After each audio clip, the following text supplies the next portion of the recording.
Hi, I'm Joe Harris, president of the University of Oklahoma. I want to welcome you to our Conversations with the President. This platform gives me the chance to talk to some of the great people who make OU so special. Make sure you're subscribed to Conversations with the President, and you'll be the first to know when new episodes are released. Let's get started. Hello and welcome to the show, to Conversations with the President. We're lined up for a very special episode today, but before we bring our guests on, and you're going to really enjoy them, we're going to hear from you. It's time for the second ever Hey, Harris. We've been asking listeners to send their questions in. This is the second time. It went well enough last time that we're doing it again. That's the standard we have. There are three questions today. The first question is from Bridget, a high school junior interested in OU's meteorology program.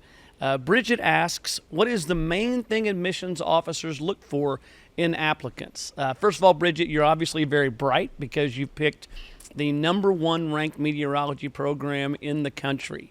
As far as admissions go, in an application, what we do is a thing called holistic admissions. And that is we look first at your grades to see if you have the academic ability to be competitive and to succeed. We then look at the activities you're involved in. We take a look at leadership roles you've had, and if you were working while in school and didn't have time for leadership, what you did during that time. So we're looking at the whole student. You know, can they succeed at OU? Will they add to the community in a meaningful way? So, and then finally, we look at the essay that you write, telling us something about you. So it's a holistic admissions process. It's been remarkably successful, and we look forward to seeing your application, Bridget. The second question, OU alum Jeff wrote this. Joe, you have an interesting family background. How did your family get to Oklahoma? What did that journey look like? I think about this often because my journey is so much easier than theirs. The first person in my family to come was my grandfather. He came from Marjayoun, Lebanon, and this is hard to believe. He was sent by his family on a boat by himself to America. He missed the country, landed in Canada, had to come back out, then went through Ellis Island, and the year was 1885. If you can believe that. My dad was the youngest of 9. And when he landed the second time in North America, this time in the U.S., he made his way through a family network to Oklahoma, which was not yet a state because there'd been the land run, there was free land, and there was work available, and sort of the burgeoning oil industry. So an interesting story from our family's perspective, and hopefully that's useful to you. Certainly thanks for the question. Next question. This seems fitting given where we are. It's a question about tailgating. I thought it might be about beating Auburn, but I won't pull a trick on you and raise that right now. Tailgating, why has it been consolidated to the North Oval? So this is fun. It's totally voluntary, but we looked around the SEC and realized as we were coming in, we needed to level up our game. And in doing that, we looked around, looked at spaces that we could use that would be special. We wanted to make it free and a place where it'd be easy and convenient to drop things off, and also where people are, that would create the most energy and excitement to give us not just a good SEC tailgate experience, but the best in the entire conference. We've now done it just 3 times now. It's been a massive success. And it's positioned to the north where it is because in looking at things, of the 84,000 people coming to the game, 55,000 enter from the north side. So it made a lot of sense for a lot of reasons, and the oval with the driveway also made drop-off easy. So huge success so far. We're pretty excited about it. Thanks a lot for the question. And that wraps up this round of Hey Harris. I hope it actually comes back for a third time. Keep those questions coming. You can provide them at link.ou.edu/Hey Harris. That's as complicated as we could make it. And hopefully you will submit a question to us, and look forward to hearing from you next time on Hey, Harris. All right, so today's conversation is with two people that have come into my life that I really love being around. Today's guests are married, and it is Leo Mingy and Lauren Von Mingy. Thrilled to have you all here.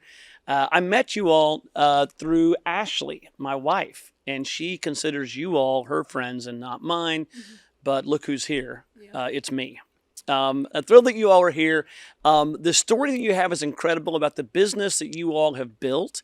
But to me, the really fascinating part of this is the bigger story about what you're doing with the success that you're having. And just last spring, you two, we were able to get together and make the announcement that you all were giving an absolutely historic gift to the University of Oklahoma, a $6 million gift, and all to go to first-generation business students, obviously in our College of Business. It is, if you're not watching this and you're just listening, you would realize immediately Lauren and Leo are very young and not just successful professionally, but overall. I'd love for you all to talk a little bit about your story, about where sort of your rise in the business world, your background in it. Lauren, you are the CEO, and Leo, you're the Chief Marketing Officer, and work together to co-lead this company. I'd love to hear the background on the company. Yeah. So I started the company in 2016. I was a single mom at the time. I had not yet met Leo. And I started the company and really wanted to redefine what it looked like to do legal marketing.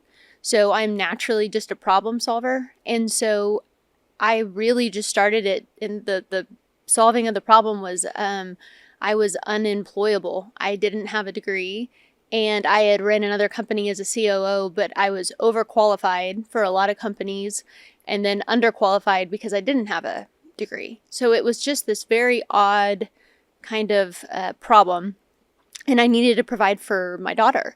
And so I started the company in 2016. Did not think that it would be as successful, obviously, as what it was. But I met Leo in 2018, and we got engaged in early 2019. And then I lured him over to come and work at the company, and I was his HR nightmare at the at the time. Most founders normally are. And he came on and really helped scale the company. And in right before COVID hit, the month before COVID hit, we were at Life Church. We were listening to a sermon, and it was about rational generosity. And I just really felt called to give away half. Now, I was talking to Leo, and I leaned over and said, "Hey, babe, what do you think, about giving away half our revenue?" And I'll let you tell his response. I appreciate, that it happened that fast in the obedience. But in order to give away half of your revenue, your profit margin has to be more than half. Which, going back, there's no telling what would have happened if we did that, right? It could have been so much more. But we decided on half of our profit. And he's being kind. He was like, "Babe, I love you. We don't make 50% margins." Love the calling. When you said it, I wonder if it was a mistake. But no, yeah. Clearly you were like, let's give half the revenue. And Leo's in there saying, well, then we would definitely go broke. And he's just intently looking at me like, love the spirit. Love the, but darling you definitely girl. Moved during the sermon. Yes. Yeah. I was feeling the spirit moving. And he was like, I think it's, a little bit different. So 50% profit became the first time we wrote the check was when COVID hit, the very next month. And so that check, and this is when handwritten checks were a thing, not really anymore. And so I'm for sure it was probably in not legible on the check, because it was very scary, because we were having attorneys in New York and California let go of us, right? Because they were shut down completely. So it was a very interesting time. And then right after we wrote that check, we got a call from a really large law firm saying, "Hey, I heard you're the only ones who can provide leads right now in car accident cases. So how can we partner with you?" And then we've just grown, over 300%, every single year. It's just been a crazy ride for us. And obviously, as a little girl, you don't grow up thinking you're going to develop cases for personal injury lawyers, but here we are. And now we know why. It's the calling of being able to give away half our profit and be able to, to donate to better causes that just need help to be able to further that. So It's interesting. So fast forwarding from 2016 until today, this is over $100 million company that provides legal marketing services, that is a national powerhouse in this place. Would you feel comfortable sharing, going up to 2016, the company was a true startup. And one of the stories I really find fascinating is the discussion about how you had to finance the company before it really took off. Yeah.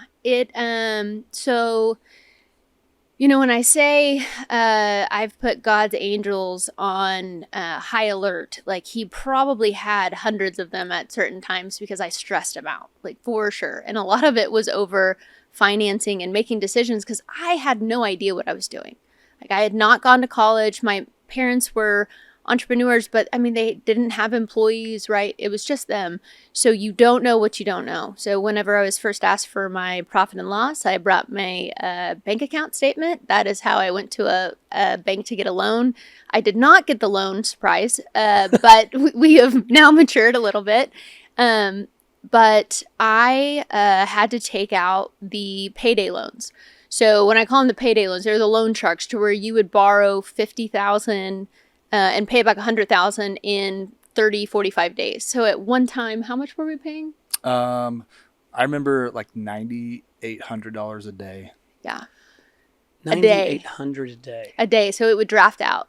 And But it would motivate you. Yeah. In the moment for that day, how much you got to do. Now, this was pre-Leo. So when he came on, he was like, what the heck? Like, what did I just sign up for? I think this is true love. This is like, true listen, love. Yeah. With me, you get $9,800 a day that's owed each day. And it's part of the commitment. And he still proposed. That was a big deal. So he knew what he was getting into, but he said, listen, when we get out of it, that's it. Like we're done. Once we pay this one off, we're going to figure it out.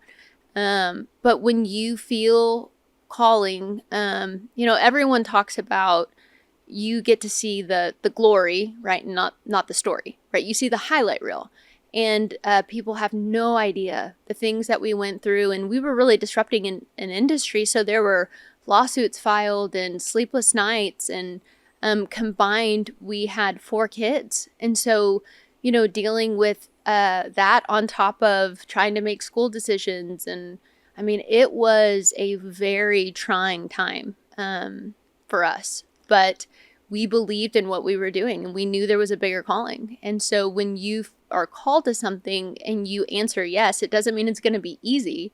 It just means you're going to get tested, and hopefully the outcome, you come out better than what you left it.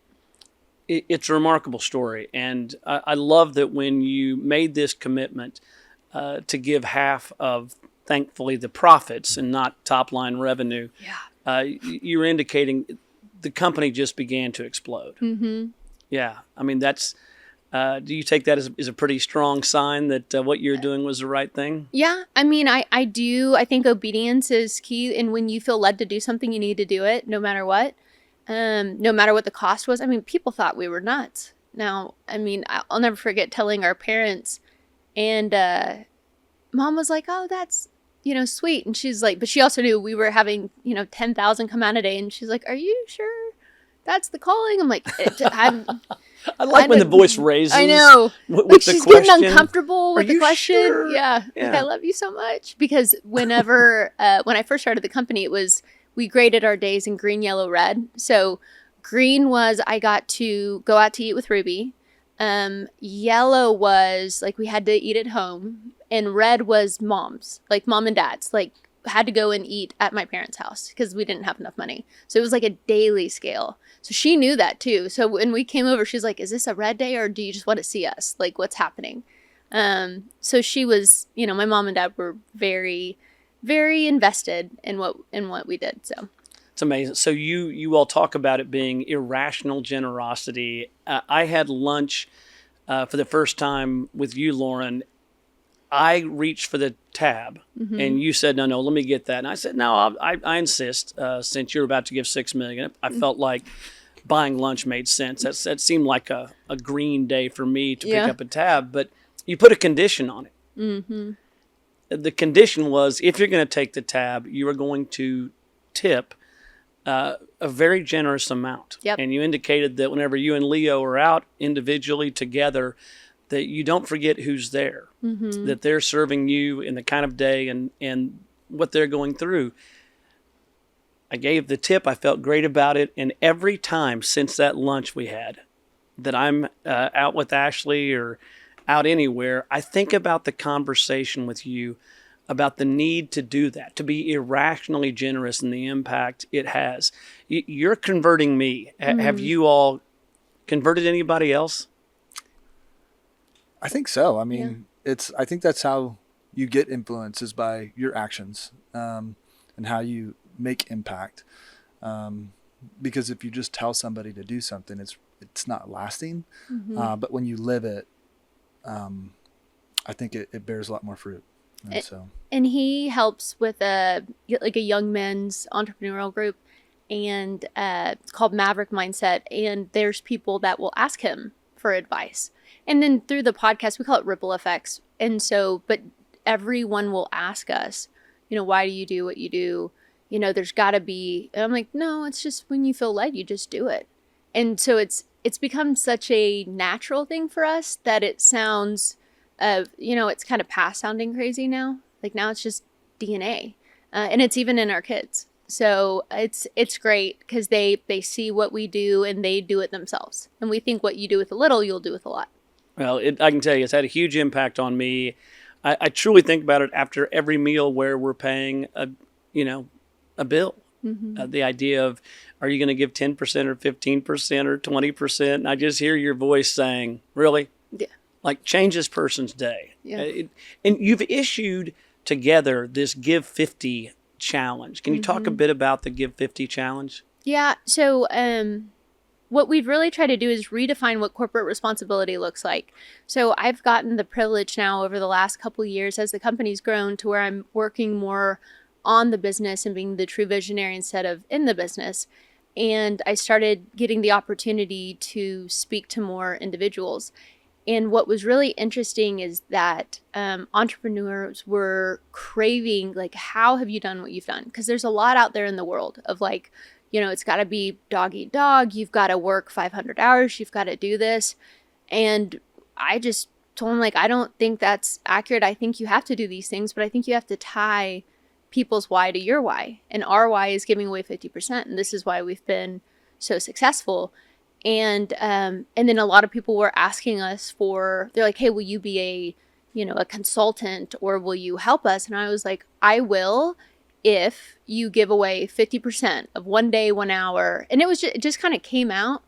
And they were like, no, I'll do it. And then I was like, well, what if we were talking to our team, like, well, what if we made this a thing where it's, as we're speaking, we're talking about the Give 50, which is giving away 50% of your profit. And some companies can't do it for a year, and we understand that. But it's like, give it away for an hour, right? Like, what's your profit in an hour? What's your profit in a day? Do that and watch how your employees engage. Watch what the ripple effects that you create. And also, if you commit to that, I'll help you. And so we had a lot of companies start asking us for help, and it was, some basic stuff. And then there was a lady who asked me, she said, well, what if you're not making any profit? And I was like, okay, like, you need a little more help. Like, let me help you with that. So it's become really amazing seeing the ripple effects. And so hopefully, our goal is to really, in each speech or in each podcast, like, we want to affect one. And then what will that one do? Yeah. And I think like every entrepreneur at some point, you wake up and you're doing the same things every day. And so it gives you a much deeper why. Like, I know, like, I don't feel like having this tough conversation today. I don't feel like, taking this risk today. But when I'm thinking about it, being a first generation college student, like, I can think someone's going to get an education because of how hard we're working, because of what we're doing. And so it just gives you that extra in your tank that you may, from time to time, as a business leader, just it comes and goes. But I think if it's bigger than that, then it just gives you that extra push. That's fascinating. You look at, on this show we've had, obviously, like the Patty Gassos, these amazing individuals that have accomplished really big things. And it's always about the why. It's the purpose that really drives. It has to be bigger than yourself. It's a stunning motivator for the university. It's we change lives. That's our purpose. And when we were talking about this gift, and you've already mentioned it, Leo, this idea, the choice you all made in picking the first generation scholars, it sounds like it fits perfectly with the why you all have. Yeah, I think one thing for Leo too is after I met with you, I came back and I was talking to Leo and I was like, we need to, because I had the opportunity to go to college. I didn't graduate, but he was talking about like, no, I remember this, and I couldn't believe that. I couldn't fathom that. And then hearing the stories that you had talked about of people dropping out over $500. Again, it was one of those, like leaning over in church moments. I was like, this is ridiculous. We gotta help solve it. Like we need to change this. And then when he told me his story on top of that, because we hadn't met. We had met one time in college, but we didn't know each other really back then. And so it was interesting. I'm like, so this is a real issue. And if we want to keep people in Oklahoma and not go to another state, like this is the first step. Like how can we help? Yeah, it's going to help so many people. Truly, we see every day $500, $750 is what keeps students from going on from starting, and then from continuing from semester to semester. So it's remarkably powerful. I love that your roots in Oklahoma. You all talk about the need to stay here and make a difference. You might just talk a bit about your backgrounds, where you're from in Oklahoma, and why you're passionate about that part. You want to go first? Sure. I grew up what used to be a small town, but Piedmont, Oklahoma. It's a pretty big, booming place now. Yeah. But I mean, I was raised. I got to drive a tractor and work hard. Got a real first job like at 14. Always been a problem solver. I became a graphic designer. I thought it was an interesting approach to problem solving. So being able to solve problems through media and storytelling and imagery. And I think it's just everything in my life is for a reason. And so just looking forward to all the things that are happening today. Looking forward to how that shapes our future. Yeah, and he was also a stud high school football player too, quarterback. Yeah, so. I know. We took pictures beforehand, and I was trying to stand on my toes a little to look taller. Yeah. Yeah. Clearly a big time athlete. I nestle right underneath his chin, even with heels on. So like it's a problem. I'm trying to grow on that, but I'm stuck at 5'4". I am from Midwest City, and parents had big roots there. They were all in real estate, and I was in college, and when I went to Christian Heritage, but I went to UCO, and then when the economy crashed in 2008, we had friends that were trying to get hired. They couldn't get hired at Target, and I got offered a job at $40,000 a year as an executive assistant, but it was in Dallas, and you knew you made it if you had gotten a job in Dallas. And so I said, okay, I'm going to do this, and then went down there and worked my way up in the company, and then in 2015, after I had Ruby, then moved back into Choctaw, and now we're out in Arcadia, and we have one child together, Wilder, and he lives up to the name, and he keeps us on our toes. 2 years old now, and it's great. Ashley and I had a chance to spend summer before last some time with the two of you and Wilder. Yes. I think he's a winner. He is. Yeah, we were glad he got his height from his dad and not from his mom. So he's like up to my hips right now at 2 years old. Yeah. Let's hope he gets his heart from both of you. Yeah. What do you want your legacies to be? I know you all think deeply about who you want to be and where you are and making a difference, but I mean, you're incredibly young right now and incredibly successful. What do you want your legacy as a couple to be? That's a great question, and we've actually, with things that have been going on in our nation and people that have passed away and people talking about legacies more often, we had this conversation I think last week, just talking about it. And for me, I think you really see what your legacy is when you see what your kids do. Not that they're going to be perfect. God knows I was not. But like, I want to see our kids teaching the same values that we teach them. And then also, too, that we leave people better than how we found them, right? So that they learned something from us and they went and did something with that. So to me, we talk about ripple effects a lot, but, we feel very led. I felt very led to do what I'm doing unapologetically. And if one person does that too and creates a greater impact for the world, then I feel like, okay, God, like I've done what you've called me to do. It's amazing. Leo? Mm-hmm. Yeah, I mean, I think what I hope is it's never too late to make an impact. And no matter what your life has been to the point that you're at right now, it's not too far gone. It's not too messy. You can do really good things. And that is, I mean, she nailed it. Like, I think as parents, like, you really want your kids to grow up aspiring, because most of them, they're young, right? And so it's like they don't quite understand, but there will come a time and they're gonna pass us, right? Mm-hmm. And I think that's what every parent wants their kids to do, is like, how are they going to be like more impactful to just everybody. Yeah, it's an incredible story. I love being able to bring friends, and especially friends that are so accomplished as you two. It's fascinating. We really even haven't said the name of your company yet, Quintessa. Mm-hmm. And it's because so much of what you're doing is driven by your purpose. I'm beyond grateful that you all came here. I truly mean it. You all have had a huge impact in my life and Ashley's life. It's a remarkable business you have, but the purpose is stunning. The lessons you have taught me and us are contagious. I think about you guys all the time, not just when we're going out and having a meal together. Mm-hmm. The impact of the gift that you're going to have is in perpetuity. And it will help students from now on that are facing a struggle. And I know they'll be helped not just by the financial resources you all are providing, but by the example that you're leading to show them what they can do, and that they can dream boldly, and they can do something that's groundbreaking. Everyone knows that you should give back and help and improve, but very few do it. Mm-hmm.